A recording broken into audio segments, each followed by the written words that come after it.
So the next step is actually, in my opinion, the hardest and really the step that takes the longest. You'll probably be figuring it out for the rest of your life, at least I probably will be, and that is figuring out what you want. How do you figure out what you want in life? You have to figure out what you want in order to get it, right? So how do you do that? The first videos in this series all help with that, but they don't get you all the way there.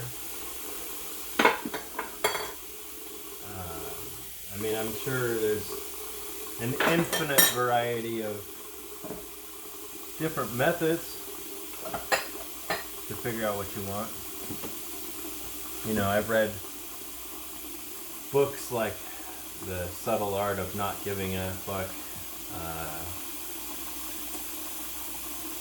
There are others, I'm sure. I think they fall short for me. And I hope to give you some help in this video right now in figuring out the solution. How do you figure out what you want?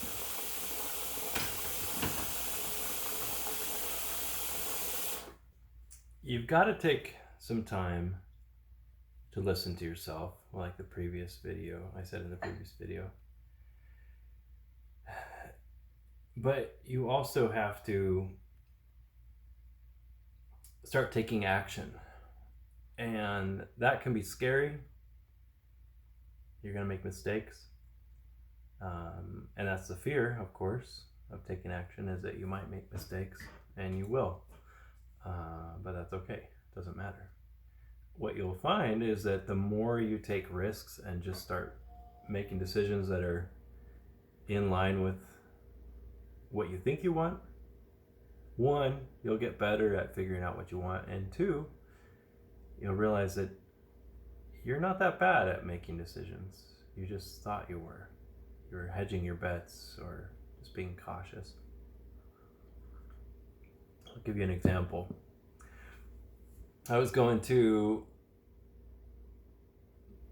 New York City, and my mom was worried that I would stand out like a sore thumb, and you know, New York's a big city, I'm a small town boy. And so she was texting me and she said, wear black in New York City so you don't look like a tourist. And I was already thinking about getting a black shirt because I had one and it was too small and I wanted to get a black shirt anyway. So I thought, okay, fine. So I went down to the store and I looked for a black shirt. I couldn't find one I liked. So I started looking around at the other shirts they had, and I started picking out things that were just kind of like flamboyant, colorful. And I was thinking, you know what, these are the shirts that I actually like. And it took me probably 20 minutes sitting there picking out shirts and thinking about it. I put them all down for a second and I thought, you know what? I'm gonna just go for it. I'm just gonna buy the shirts that I want, wear what I want, and not give a shit what anybody thinks. Not worry about what people are gonna think in New York City. Not worry about standing out. Not worry about anything. Just be myself. Take risks. And so I did. I bought like, I don't know, probably 8 different colorful shirts. I wore the brightest, most floral, colorful one my first day in New York City. I got 2 compliments from 2 different girls that I ran into. One of them was someone who I knew. She said, "Nice shirt." And another one was some girl that was just walking by me with her friends on the street. And she said, "I love your shirt." And it struck me, like, here I was debating, worrying about this. Here my mom was worrying about it for me. And in the end, it didn't matter. I ended up getting a compliment on the shirt that I picked out, which, who cares? That wasn't the point. But it can be so difficult to make those decisions. Another time, I was wanting a blender, and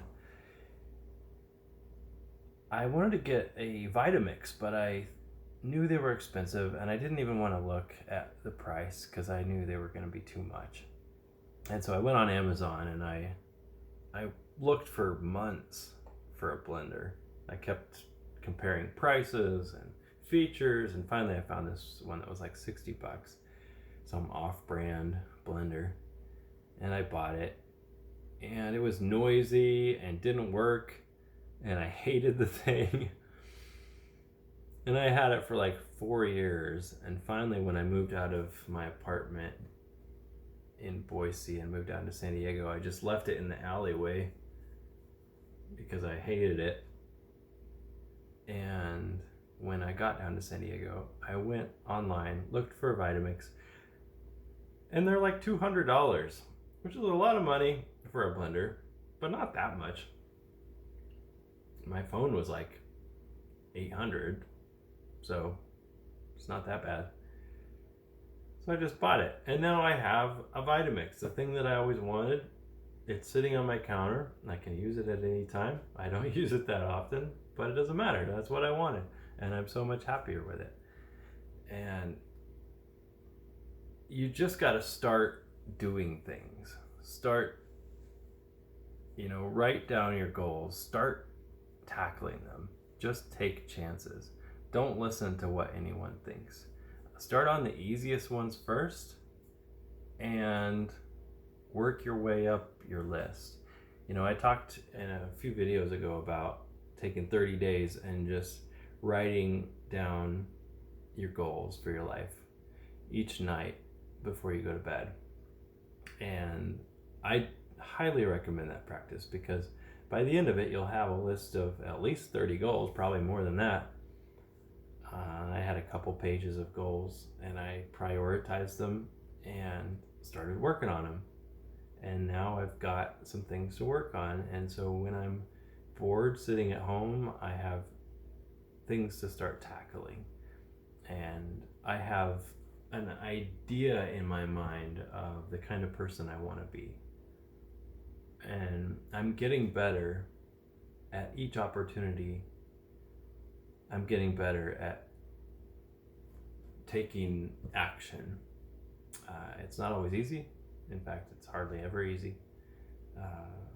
But I'm doing it, and I've started figuring out what I want and started getting better at getting it. And so that's what I would recommend, is just start doing things. Start taking risks. You'll get better at figuring out if you liked it or not. But take the risk and then decide later. If you're debating something, should I do this? Should I not? Just do it. Like the Nike slogan, just do it. That's it.